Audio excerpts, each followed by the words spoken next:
This is your first look at SolidWorks simulation. With rescue equipment like this, performance is everything. The product must work reliably every time. SolidWorks contains a powerful set of tools we can use to test out the performance of a design in many different ways. Two key areas that concern most designers are function and strength. Let's look at how SolidWorks Motion and SolidWorks simulation tools can help us evaluate these goals. We've seen how we can assemble our design in SolidWorks, but how do we know it's going to function correctly? It's invaluable to be able to validate the spreader operation without the need to cut metal or build prototypes, like in the case of this sketch layout concept. With SolidWorks Motion, we can easily test our design during the early stages of development to aid in sizing parts, bearings, motors, and actuators to ensure they meet our design goals. As we go through and refine our design, we can continue to use motion to validate the function. Here we have a test fixture to determine the piston force required at different jaw openings to meet a minimum spreader force requirement.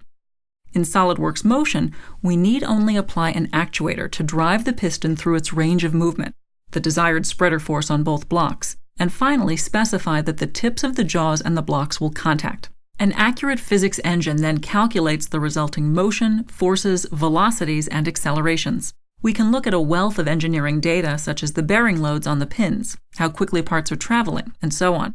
With the built-in plotting tool, we can quickly show the required piston force with respect to the open position. We're even able to check the strength of selected parts in the mechanism over the entire range of motion. This can really help in determining if we need to use SolidWorks simulation for a more in-depth analysis to ensure that part strengths meet our goals.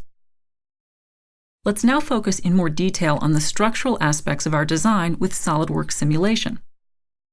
If we're concerned about parts failing, deflecting too much, or reducing weight, this is the tool for the job. Simulation can be used from the part level all the way up to the complete assembly to easily identify if the design will meet our needs. You set up the model just like you would when doing an experiment in the lab. We start by using fixtures to hold a part in place. We make selections just by picking on geometry. It couldn't be simpler. We then apply loads to test if our part is going to fail or deflect too much. Visual feedback on the screen makes it very easy to understand how we've set up our test. The checklist on the right-hand side makes sure that you have everything ready to test out your design's performance. After the simulation has run, you get immediate visual feedback on how the part is trying to deflect, which is great to confirm the test is set up correctly. It's easy to verify the factor of safety, stress, and deflection of the component. Simulation also allows you to look at many design variations very quickly with design studies. In this case, we want to optimize the pocket size to reduce the weight of the arms, but still ensure we meet the rigors of ripping open cars. The slider interface makes it incredibly easy to compare designs and find the right one to save the most weight. SolidWorks simulation also enables us to look at the entire design and understand how load is transferred between parts, as well as where the critical areas of the design are located. In this instance, we're looking at the loads through the entire spreader. A force has been applied to the hydraulic piston and the tips of the arms are being held in place. We're even able to slice through the model to look at any internal sections.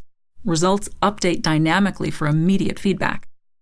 With SolidWorks simulation, you can even look at vibration, heat, material yield, durability, and many other types of tests.